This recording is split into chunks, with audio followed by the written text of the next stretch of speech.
Hey, how are you doing today?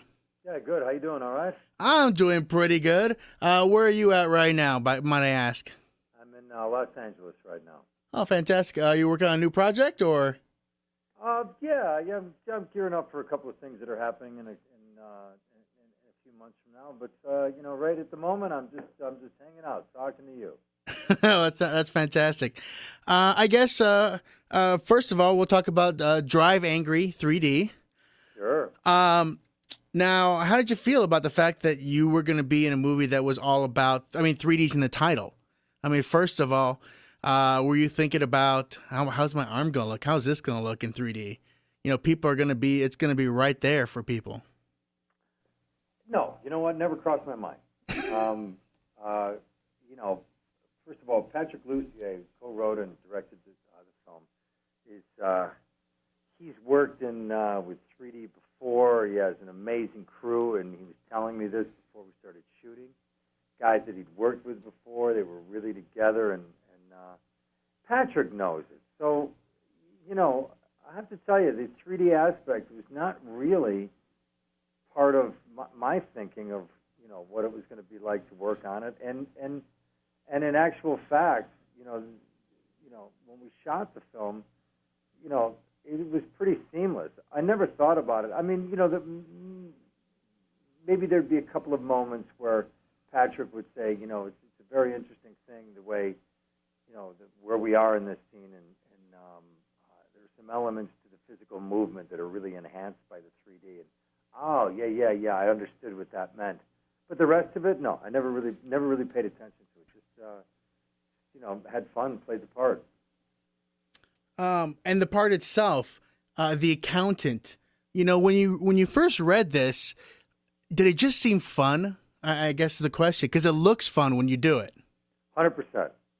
100%. I remember when I read it.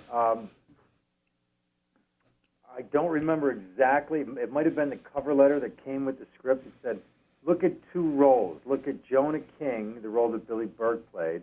Or look at the accountant." And I remember sitting down and said, "Oh, fine."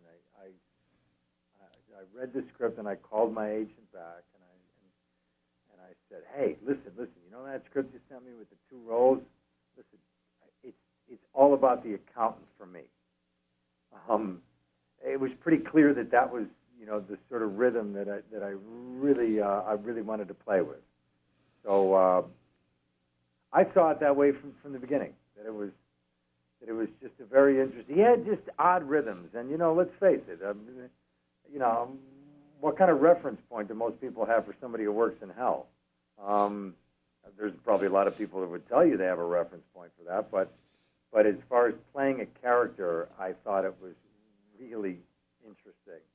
Everything about it, I mean, you could really go anywhere, and Patrick Lussier was very open to what I was thinking about with it, and I was very open to listening to him and what he had to share about it.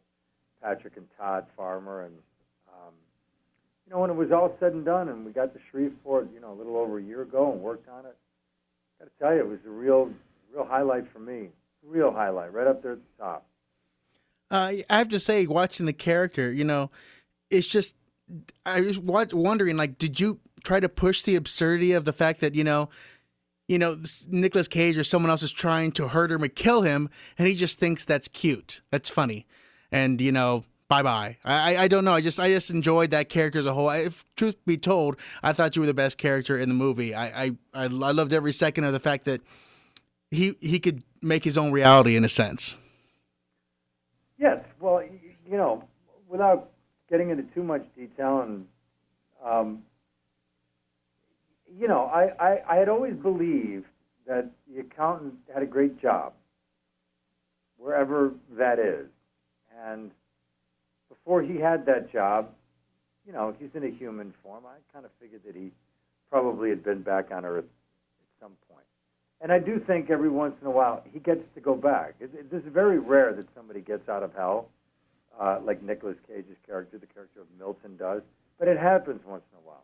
I think it's kind of nice. I think it's a nice break to get to come back. So I thought that element of it was a little breath of fresh air for the accountant. oh, we get to play a little bit back here, and I thought that was exciting for him. Speaking of that, how was the I guess the definition of what the coin was to the accountant? How was that explained to you? Because it plays an integral role as to I get to have fun or I got to play by the rules.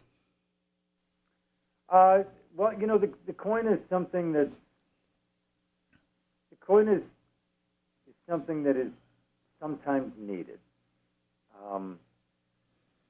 The coin to me removes an element of it takes away a lot of shock, I think, for who he has to deal with when he's back on Earth. So much of that can be handled in the coin. It's a bit mesmerizing. I think that everybody tends to think, what is that? It's a beautiful coin. And just that he flips it at certain points. He chooses certain moments where, you know what, the best thing for this to diffuse this moment right now is the coin. And when he does it, it obviously has other properties. It can shape shift. It becomes a badge more than a couple of times. That really helped the accountant under these circumstances at this point with what's happening with him. I think, different stories, different movies, it could be something else. But I just think it's something that helps him traverse the human world. And it's funny, I was talking to somebody about this after the first one came out, is the fact that the accountant himself would make a great main character. I mean, even if it was, a short run TV show or some kind of, the fact that that's his job and that's what he does. And he makes sure the numbers add up correctly. Did you ever feel like, this character could go on more? I mean, you guys, I'm not going to leave too much for Drive Angry 3D, but there's always a possibility of another release. Who's to say? Depending on how the ending goes, I'm not going to say anything. But did it ever cross your mind that this character has, the ability to be so much more and have so many more stories thrown at him? Oh, sure. Listen, those are real dream situations. I mean, and that's really cool when something like that happens. I've had a few characters that I've had, the good fortune to play where people have asked me about, boy, you could really spin that one off. But you know what? Listen, the bottom line is, I believe you need a certain level of success of the original movie to make that a possibility. And unfortunately, that didn't happen with Drive Angry. Not to the level that everybody had hoped, for sure. So, unfortunately, sometimes, when you lack that, that sometimes takes away the possibilities of potentially other things, I think if Drive Angry was, if the domestic box office was a real success, I think you probably would have seen another one, which you probably won't now, which is unfortunate because I think the film is worthy of it.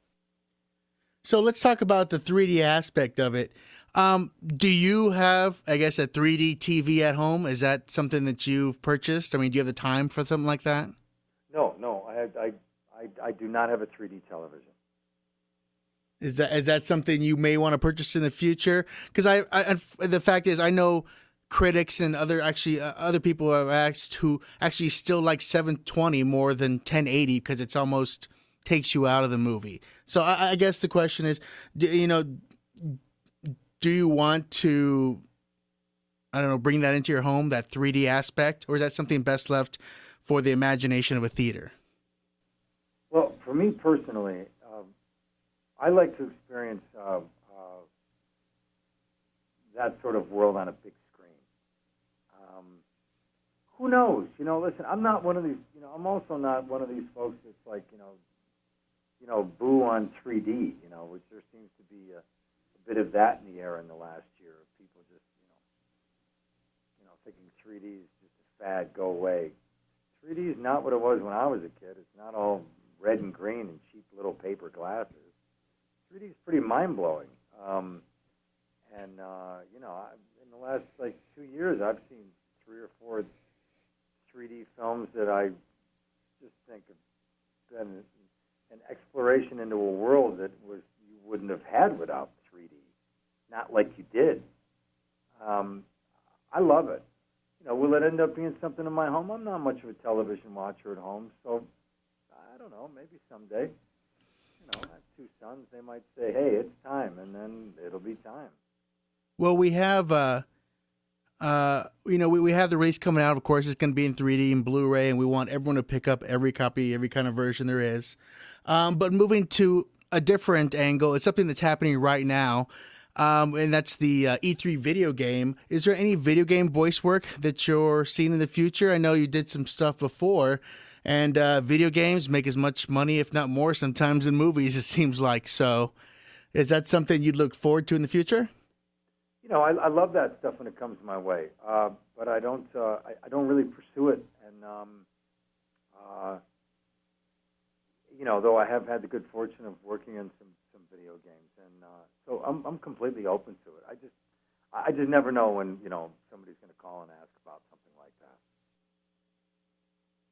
All right. Well, looking towards the future, can you tell me?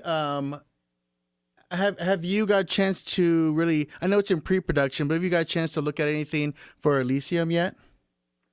No. Very limited artist renderings and some conceptual ideas about the film. But I will tell you, it is fantastic and one of the best scripts I've ever read. I thought it was really beautiful and wonderful, and I can't say much more about it, but I'm very excited for when I do work on it. Now, Neil Blomkamp sold it to you, but he's the writer and the director. Does that change some things when the idea is their own words as well when they're talking about what it is that they want to create? I'm sorry, could you ask that again? And I said, Neil wrote it and directed Elysium that's coming up, of course.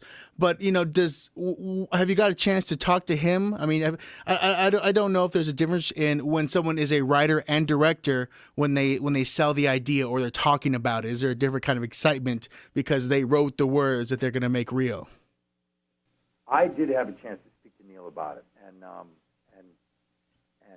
I haven't worked with Neil, but I had a chance to talk to him, and I did have a chance to speak to Neil, and Neil is, it was great to talk to him about it. I'd never met him, and I will when we work on it, obviously, but, I love the way his mind thinks, and I thought District 9 was fantastic, and I think Elysium is, he's also, created something that's completely, I just feel like seeing District 9 and reading Elysium, I had a similar experience in that you're experiencing something that you haven't quite seen it like that. And so it's really exciting, and, listen, to read the script one time, no selling is necessary. It's fantastic. That's fantastic. We look forward to that. And there's been, I just check every page out there, and unfortunately you can't trust anything on the web.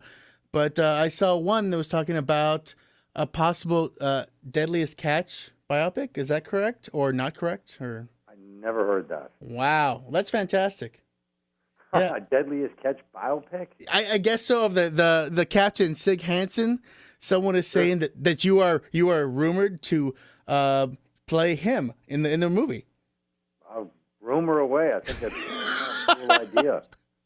Do you feel like you have a crab fisherman within you somewhere that you could pull out? Listen, I got a lot of things in me I can pull out. Let's just find a reason to get them out. Just in case you see it on your IMDb, you might want to take it off.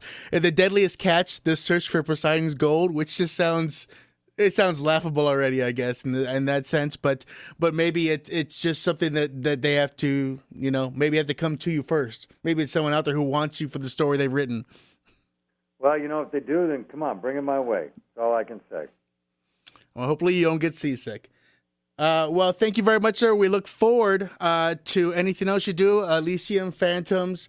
It looks like you have a couple others coming up. We will look for anything you have. Are you out there on the web? Are you Twitter friendly, Facebook friendly? Do you contact people that way or respond? I don't Twitter. I don't Facebook. It's just not my thing. But so I guess I read the newspaper. So. All right. Well, next time I have a question, I'll put it in the classifieds for you. Put it in the class. You can always reach me through the same folks that just contacted you. Fantastic. Well, you have a great day, and we look forward to anything you have coming out soon. Thanks so much. Really nice to talk to you today. Pleasure. Take care.